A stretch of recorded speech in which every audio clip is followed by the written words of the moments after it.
За энэ хэн шалгалтын хууль батлагдах үед би бас энэ улсын хурлд ажиллаж исэн юм аа. Тэгээд цогцөөрөл гишүүн бас энэ хуулийн үзэл санааг тайлбарлахдаа буруу тайлбарлаад байгаа юм.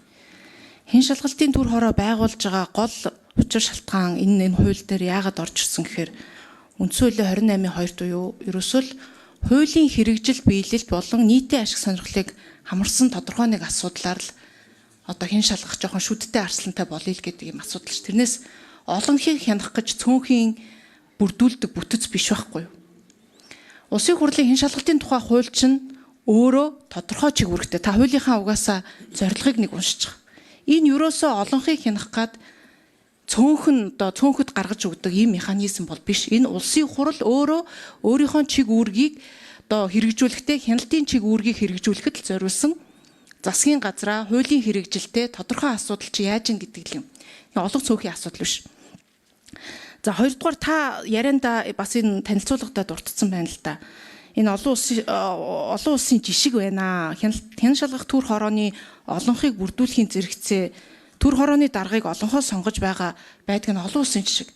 Та яг ямар улсын ямар аль хуулийн дээр энэ төр хороог minority буюу цөөнхөөс нь томилдог гэдэг заалт байгаа бүгдийг гаргаад ирдэг хүү. Миний судалж байгаагаар бол хууль зүйн тим ерөөсөө хязгаарлалт байхгүй. Ямар асуудлуу гэдгээсээ болоод практик дээрээ тэрийгэ шийддэг. Тэрнээс хуулиараа бүх хэн шалгах хороог цөөнхөд өгчин гэх юм бол одоо жишээ нь хөгжлийн банкны асуудал байна. Хөгжлийн банкны 2012-оос 16 онд Арчсан намынхан орж ирээд зэрэгцээ төсөв байгуулад яаж идэж уусан асуудлыг Монгол Ардын нам олонх болохоро энийг хийж чадахгүй гэсэн үг юм уу? Заавал өөртөө бид нар хөгжлийн банкыг шалгахдаа 12-оос 16 оны асуудлыг шалгахдаа өөртөө хийн гэсэн үг болох юм уу? Тэгээ ийм явцсан утгаар энэ хуулийг бол тайлбарж болохгүй байна.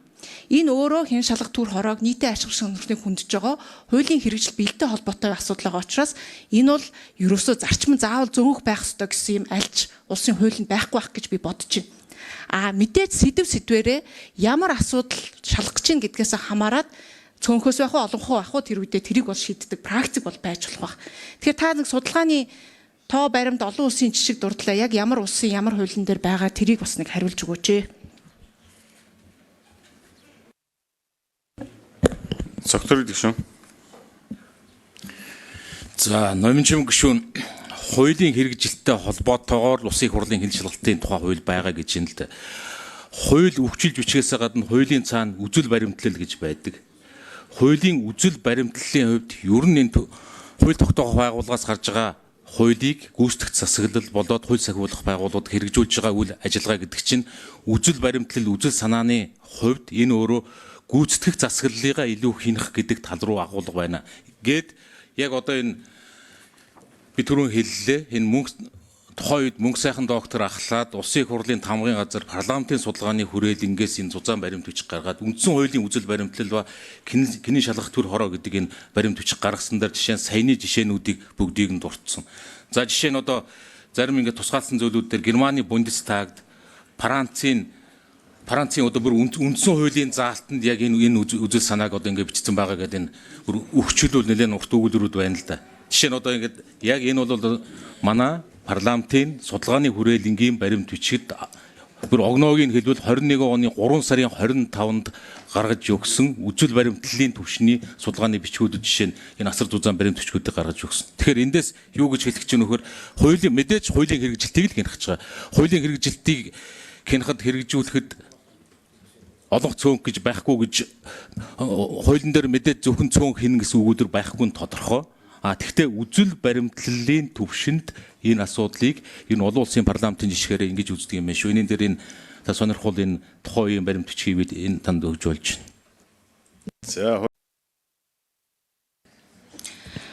Харин үзэл баримтлал нь парламент өөрсдийнхөө хяналтын чиг үүргийг хэрэгжүүлэхдээ яах вэ гэдэг асуудал шүү дээ. Олонх цөөнх гэхээсээ илүү засаглал хоорондын тэнцвэртэй байдлыг хангах.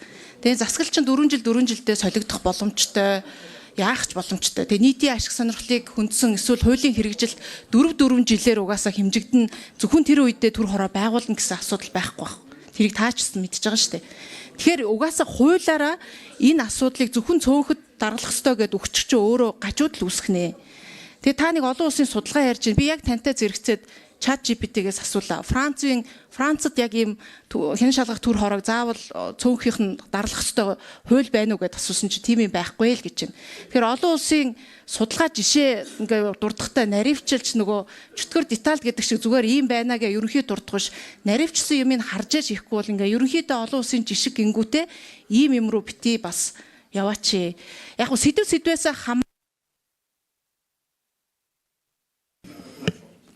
За цогтөр гишүүн. За энэ улсын хурлын хяналт шалгалтын тухай хуулийн 2 дугаар бүлэг дээр байна л да. Хяналт шалгалт гэхээр зөвхөн одоо саяны бидний ярьж байгаа хяналтын төр хороо биш. 7 арга хэрэгслээр улсын хурл эрхээ хэрэгжүүлнэ гэсэн байна. 7 арга хэрэгслийн саяных зөвхөн нэг нь. За жишээ нь гишүүд асуулт тавих, асуулга тавих, хууль тогтоомжийн хэрэгжилтийн үр дагаварт үнэлгээ хийх, тайлан ихтгэл хэлэлцүүлэх, төсвийн хяналт хийх, хяналтын сонсгол хийх, саяны сонсголоос тусдаа хяналтын төр хороо байгуулах гээд гэх мэтийн энэ одоо яг хуульд зааснаар 7 арга хэрэгслээр одоогийн байдлаар хяналт шалгалтын тухай хуульд боломж байгаа гэж байгаа. Бид нэр зөвхөн 7 арга хэрэгслийн зөвхөн нэгийг нь тухай ярьж байгаа шүү. Энэ нэгээр зөвхөн цөөнхийг хамааруулж ойлгох биш. Энэ жишээ нь одоо энэ нийт 7 арга хэрэгсэл бүх гишүүдийн оролцоо, олонх цөөнх, эрх баригч сүрэгч нь бүгдийнхээ оролцоо энд байж л байгаа. Энэ 7 арга хэрэгсэлд.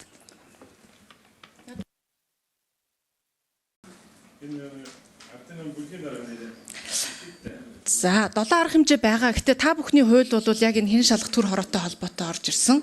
Тэгээ хэн шалгах төр хорооныхоо асуудал чинь зарчим нь юу юм бэ л гэдэг асуудал дээр төлрий. Тэгээ энэ хэн шалгах төр хорогч угаасаа заавал цөөнхийн төлөөллийг оролцуулж байгуулах ёстой гэд хуулийг нь угаасаа хэн шалгалтын хуулийн дээр байгаа шүү дээ зөвтгөрөл дарга. Цөөнхийн оролцоо энэ дээр бүр заавал байх ёстой шүү гэдгийг чинь энэ хуулиар хийгээд өгцөө. Зөвхөн толгойлогч тэр ахлах хүн чинь ингэж хуулиараа зөвхөн цөөнхөд байна гэдэг чинь өөрөө нийтийн ашиг сонирхлыг төлөөлж одоо ажиллаж байгаа бусад гишүүдийнхаа одоо эрхийг баг хөндөх гэж байна. Дээр нь дахиад гажуудал үүсгэж чинь. Тэгэхээр зарчмын хувьд сэдвийнхаа хүрээнд сэдвээсээ хамаараа цөөнх даргалж болно. Тэрийг одоо юу эдээс та жишг мишгэ харж байгаа хийж болох. Хуулийн дээр ийм хатуу заалт байж болохгүй л гэдэг юм хэлээд байгаа. За үгэнтэй. За цогтөр гишүүн. Тэг би тэр хуулийн танилцуулгадаар дурдсан хурал даргалагч цөөнхөөс байлаа гэд энэ 100% цөөнхийн хяналтанд асуудал ярих гэж байгаа зүйл биш ээ. Төр хороо байгуулах шийдвэрийг байнгын хорооноос биш улсын хурлын нэгдсэн чуулганаас гаргадаг олонхын сандар гэж байгаа.